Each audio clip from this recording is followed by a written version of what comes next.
میرے پیارے آقا صلی اللہ تعالی علیہ وسلم کے پیارے دیوانوں، اللہ رب العزت جل جلالہ نے یوں تو ہمیں بہت ساری نعمتیں اس نے عطا فرمائیں، رزق کی شکل میں، جان کی شکل میں، زمین کی شکل میں، آسمان کی شکل میں، پانی کی شکل میں، ہوا کی شکل میں، ماں باپ کی شکل میں، اولاد کی شکل میں، اس طرح سے کئی نعمتیں اس نے عطا فرمائیں۔ اس کی نعمتوں کا ہم احاطہ نہیں کر سکتے، نہ اسے شمار کر سکتے ہیں۔ خود ہمارے وجود کے اندر اللہ عز و جل کی اتنی نعمتیں ہیں کہ ایسی نعمتیں کوئی دوسرا دے ہی نہیں سکتا۔ آنکھ بھی اللہ کی نعمت ہے، کان بھی اللہ کی نعمت، زبان بھی اللہ کی نعمت، اور دل بھی اللہ کی نعمت۔ اگر ہم پوری زندگی سجدے میں رہ کر کے اللہ کی نعمتوں کا شکر بجا لانا چاہیں، تب بھی کما حقہ ہم اس کا شکر نہیں بجا لا سکتے۔ انہیں بہت ساری نعمتوں میں سے ایک نعمت اللہ عز و جل نے ہمیں یوم جمعہ کی شکل میں عطا فرمائی، جمعہ کے دن کی شکل میں۔ یوم جمعہ یہ سید الایام ہے، سارے دنوں کا سردار ہے۔ اس دن کی عظمتوں کا کیا کہنا کہ آقا کریم رؤوف الرحیم علیہ التحیۃ والتسلیم نے ارشاد فرمایا، حضرت آدم علیہ السلام کی ولادت بھی جمعہ ہی کو ہوئی، اور جنت میں بھی حضرت آدم علیہ السلام کو داخل کیا گیا، وہ بھی جمعہ ہی کو داخل کیا گیا، اور زمین پر اتارا گیا حضرت آدم علیہ السلام کو، وہ بھی جمعہ ہی کا دن تھا، اور حضرت آدم علیہ السلام کا وصال بھی ہوا، جمعہ ہی کو ہوا، اور قیامت بھی جو قائم ہوگی وہ یوم جمعہ ہی کو ہوگی۔ بلکہ حضور صلی اللہ تعالی علیہ وسلم ارشاد فرماتے ہیں کہ اللہ کے نزدیک عید الفطر اور عید الاضحیٰ سے بھی بڑھ کر اگر کسی دن کی فضیلت ہے تو وہ جمعہ کی فضیلت ہے۔ اتنی عظمت والا یہ دن ہے، اتنی برکت والا یہ دن ہے کہ اگر کوئی شخص اس دن انتقال کر جائے تو قبر کے حساب سے ہی بچ جاتا ہے، اللہ اسے شہادت کا مرتبہ عطا فرماتا ہے، اور پروردگار اسے جنت کا حقدار بنا دیتا ہے۔ آقا کریم صلی اللہ تعالی علیہ وسلم نے ارشاد فرمایا، ایک جمعہ سے لے کر دوسرے جمعہ تک جو گناہ ہوتے ہیں اللہ تعالیٰ جمعہ کی برکت سے ان گناہوں کو معاف فرما دیتا۔ بڑی برکتیں ہیں اس دن کی، بڑی فضیلتیں ہیں اس دن کی، لیکن افسوس، صد ہزار افسوس کہ جس طریقے سے اللہ کی بہت ساری نعمتوں کی ہم نے ناقدری کی ہے، ویسے ہی اس دن کی بھی ہم نے ناقدری کی۔ قرآن مقدس میں ایک سورت ہی پوری سورہ جمعہ کے نام سے نازل ہوئی، اس سے آپ اندازہ لگا سکتے ہیں کہ اس دن کی کتنی اہمیت ہو۔ آقا کریم صلی اللہ تعالی علیہ وسلم نے ارشاد فرمایا، یوم جمعہ کو کثرت سے مجھ پر درود پڑھو کہ تمہارا درود میری بارگاہ میں پہنچایا جاتا ہے۔ اور بعض روایتوں میں یہاں تک آیا کہ جو شخص یوم جمعہ کو آقا کریم صلی اللہ تعالی علیہ وسلم پر 80 مرتبہ درود پڑھے، اللہ اس کے 80 گناہوں کو، 80 سال کے گناہوں کو معاف فرما دیتا ہے۔ اور رسول گرامی وقار صلی اللہ علیہ وسلم نے ارشاد فرمایا، جو شخص شب جمعہ یا یوم جمعہ کو مجھ پر درود پڑھے، کنت شہیدا و شفیعا یوم القیامہ، میں اس کے لیے قیامت کے دن گواہی دینے والا اور شفاعت کرنے والا ہو جاؤں گا۔ یہ اس دن کی برکت ہے، لیکن مجھے اس دن کا خاص اہتمام کرتے ہوئے کچھ لوگوں کے علاوہ کہیں اور کچھ لوگ، زیادہ تر لوگ نظر نہیں آتے، بلکہ میں یہ کہوں تو غلط نہ ہوگا کہ جس طریقے سے کئی نعمتوں کی ناقدری کی گئی، اسی طریقے سے اس نعمت کی بھی ناقدری کی جا رہی ہے۔ اب آئیے قرآن مقدس سے ہم اس دن کی عظمتوں کو سمجھیں۔ اللہ رب العزت جل جلالہ نے ارشاد فرمایا، یا ایھا الذین آمنوا، اے ایمان والو، اذا نودی للصلاۃ من یوم الجمعہ، نماز کے لیے جب تمہیں یوم جمعہ کو پکارا جائے، آواز دی جائے، فسعوا الی ذکر اللہ، تو اللہ کے ذکر کی طرف تم دوڑو۔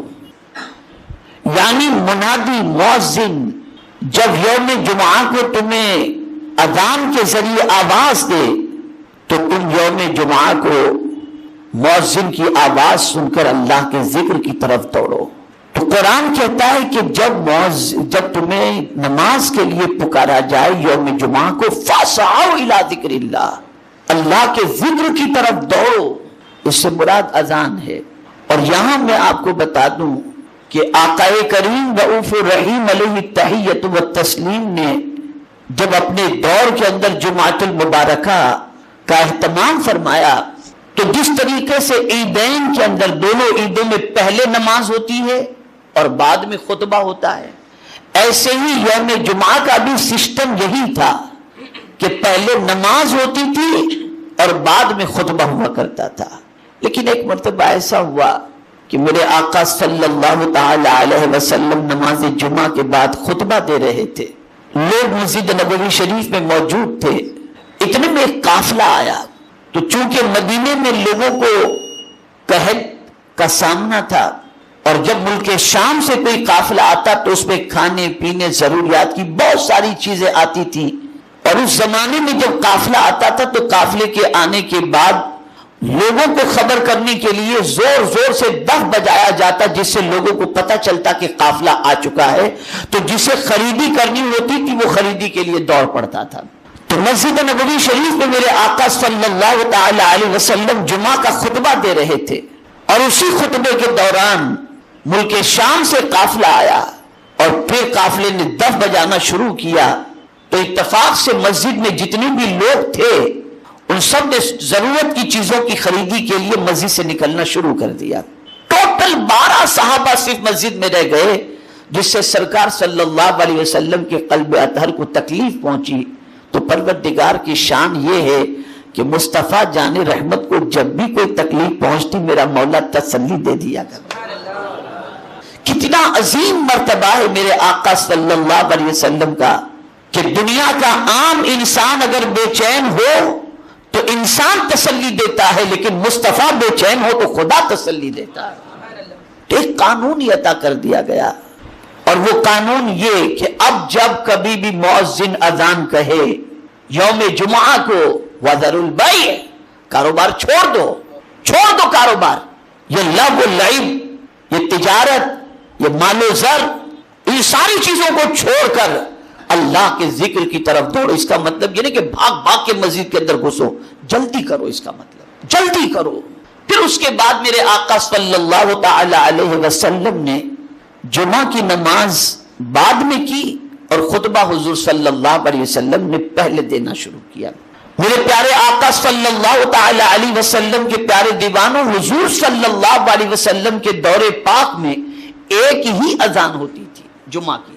آج 2 اذانیں ہوتی ہے، ایک خطبے سے پہلے اذان ہوتی ہے اور ایک اس سے پہلے اذان ہوتی ہے، لیکن حضور کے زمانے میں ایک ہی اذان یوم جمعہ کو ہوا کرتی تھی۔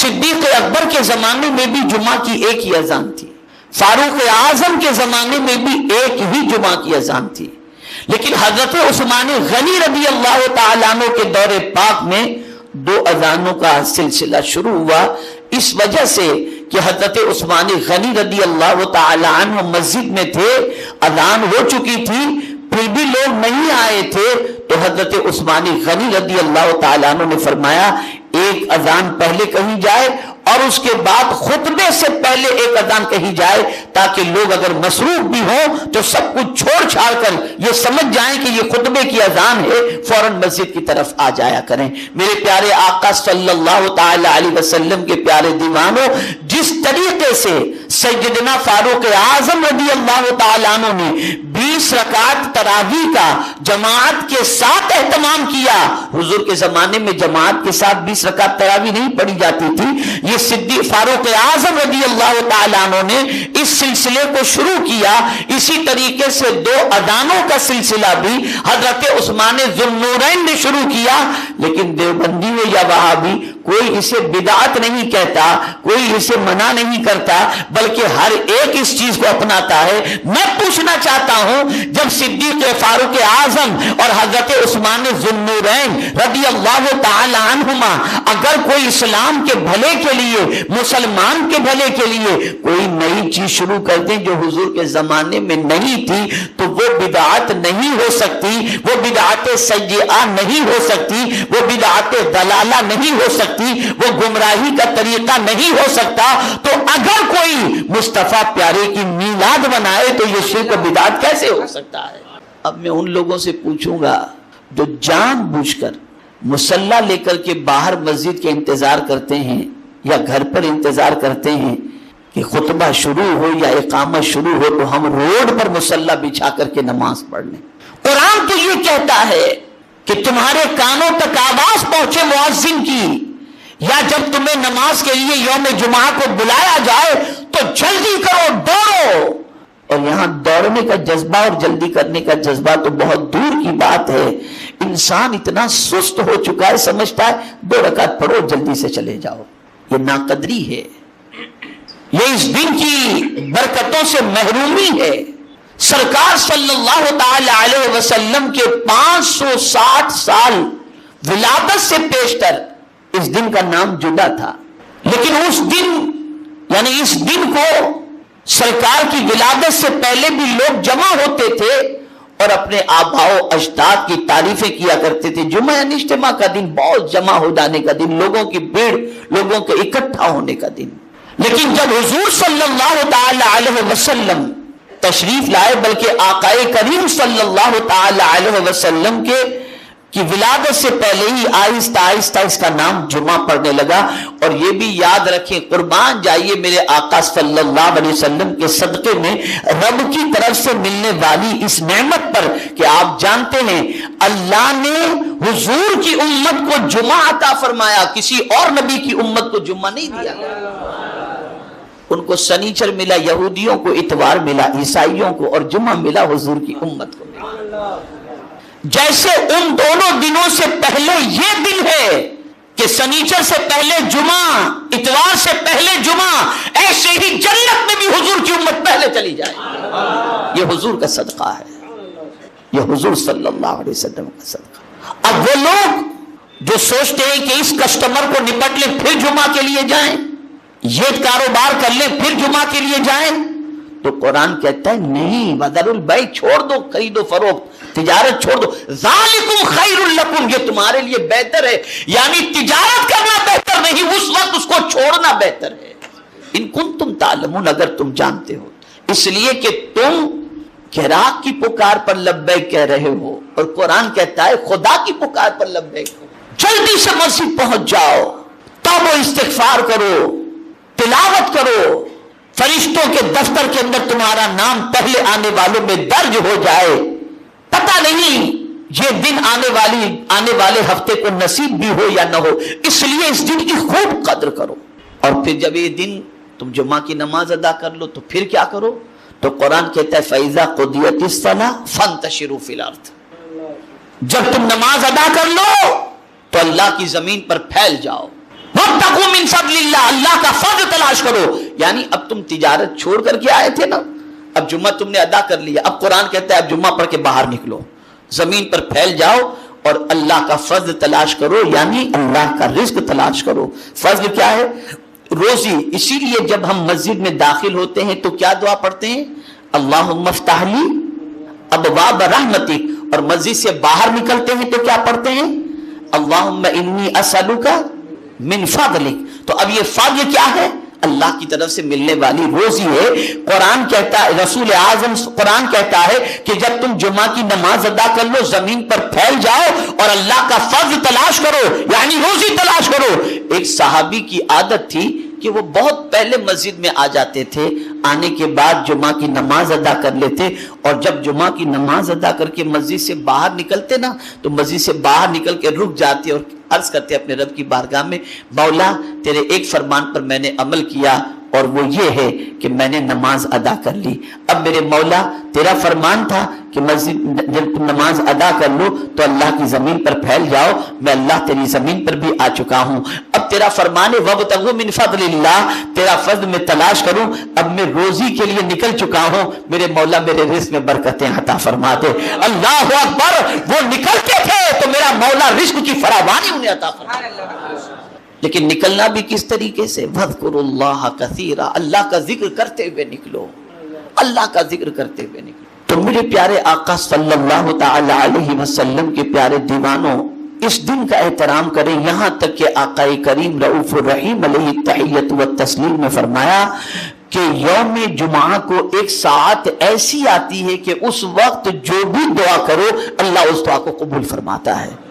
بعض روایتوں میں آیا، اس وقت کے حوالے سے فرمایا گیا کہ امام کا منبر پر بیٹھنے سے لے کر نماز ختم ہونے تک کا جو وقت ہے وہ دعا کی قبولیت کا وقت ہے۔ اور بعض روایتوں میں آیا کہ عصر کے بعد سے لے کر غروب آفتاب تک کا جو وقت ہے وہ دعا کی قبولیت کا وقت ہے، کہ اس وقت جو بھی دعا کرو یوم جمعہ کو اللہ دعا کو قبول فرماتا ہے۔ اور خاتون جنت فاطمہ الزہرا رضی اللہ تعالی عنہ کی عادت کریمہ تھی کہ عصر کے بعد اپنی خادمہ کو وہ کہہ کر رکھی تھی کہ غروب آفتاب سے پہلے میں اگر کسی کام میں مصروف رہوں تو مجھے یاد دلا دینا تاکہ میں اللہ کی بارگاہ میں دعا میں مصروف ہو جایا کروں۔ تو یہ بڑا مبارک دن ہے، بڑی عظمت والا دن ہے۔ اس دن غسل کرنا بھی بڑی فضیلت کا باعث ہے، اس دن خوشبو لگانا بھی بڑی فضیلت کا باعث ہے، اس دن صدقہ و خیرات کرنا بھی بڑی فضیلت کا باعث ہے، اس دن اللہ کی راہ میں چلنا بھی بڑی فضیلت کا باعث ہے، اس دن بیمار کی عیادت کرنا یہ بھی بڑی فضیلت کا باعث ہے۔ بلکہ یہاں تک کہ اگر کسی کی دعا قبول نہیں ہوتی اور اس کے ماں باپ میں سے کسی کا انتقال ہو گیا ہے، وہ شخص اگر یوم جمعہ کو اپنے ماں باپ میں سے کسی کی قبر پر جا کر ان کے وسیلے سے دعا کرے اللہ اس کی دعا کو قبول فرما دے۔ تو میرے پیارے آقا صلی اللہ تعالی علیہ وسلم کے پیارے دیوانوں، آج کے دن کی قدر کرو، یوم جمعہ کی قدر کرو، خوب اچھی طرح سے اس دن غسل کرنا چاہیے، خوب اچھی طریقے سے اس دن جو ہے وہ عطر لگانا چاہیے، نماز سے پہلے مسواک یا اچھی طریقے سے دانت مانج لینا چاہیے۔ اور میرے پیارے آقا صلی اللہ تعالی علیہ وسلم کے پیارے دیوانوں، ہمیشہ یہ بات آپ ذہن میں رکھیں، حضور صلی اللہ تعالی علیہ وسلم نے نمازیوں کو تکلیف دینے سے منع فرمایا۔ سرکار صلی اللہ علیہ وسلم فرماتے ہیں جو شخص نمازی کے کاندھے کو پھلانگ کر کے آگے جاتا ہے وہ جہنم میں اپنے لیے پل بناتا ہے۔ آپ کو اگر اے سی میں اور جلدی مسجد کے اندر پہنچنے کا شوق ہے تو ذرا جلدی تشریف لے آئیں۔ یہ لوگوں کے کاندھوں کا، عوام کا پھلانگ کر کے آنا، اس طریقے سے آنا، یہ جہنم میں پل بنانے کے برابر، یہ حضور کا ارشاد۔